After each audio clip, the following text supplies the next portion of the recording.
Айдананың қуыршағы 14 бөлім.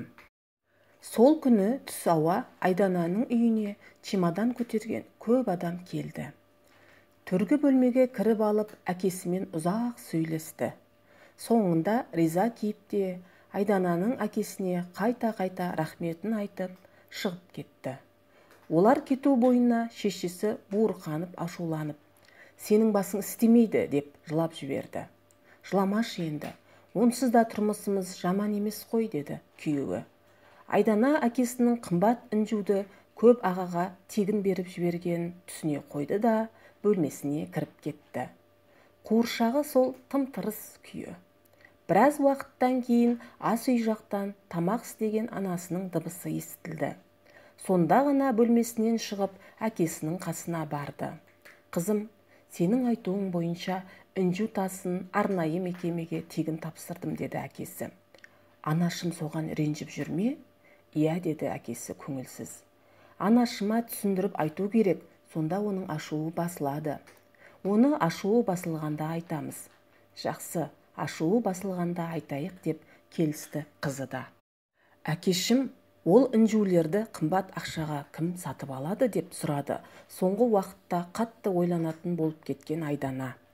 Өте сәнді киініп, қымбат тастар таққанды жақсы көретін әйелдерге күйеулері сатып алып сыйға тартады.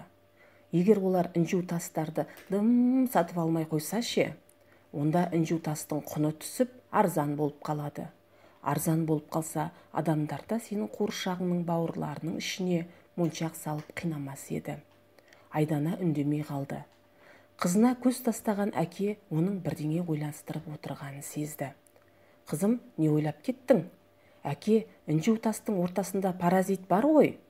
Оны менің қуыршағым майлап тастағанда ол өліп қала ма, әлде тірі қала ма?» «Әрине тірі болады» деді әкесі қызының ойын түсініп. Айдана аяқ асты жадырап шыға келді. «Қызым, аяқ асты неге қуанып кеттің?» «Әке, өзі құмның бір түйірінде болып алып, менің қуыршағымды жеп қойғысы келетін паразит інжуді де жейді. Сөйтіп қымбат тас жоқ болып кетеді» деді Айдана қатты қуанып. «Иә, солай сияқты» деді әкесі қатты ойланған адамның кейпінде. «Қымбат тастың ортасында паразит болатын, соны сатып алатын әкелерге айту керек, әке». «Айту керек, бірақ оларға қалай айтамыз?» «Кешегі біздің ақтасты алып кеткен ағалардан айтып жіберші» деп өтінді қызы. «Жақсы, мен оларға ертең барып айтайын» деді әкесі. Айдана кішкентай жүрегімен қалайда жылтырағанға құмар әйелдердің қуыршақ ішінен шығатын інжу тасқа қызығушылығын жойғысы келді. Інжу тасының құнын түсіріп, оның сұранысқа ие болмауын тіледі. Сөйтіп қуыршағын және оның барлық бауырларын адамзаттың аулауынан құтқарғысы келді. Айдана қуанышымен бөліскісі келіп, қуыршағының оянуын ұзақ күтті. Ұйқыдан оянған қуыршағы ашулы кейіпте аквариум шынысына соқтыға бастады. Бұрын мұндай әдеті жоқ еді. «Қуыршағым, саған не болды?» деді Айдана. «Аузыма бір қиқым түсіп кетті» деді қуыршақ.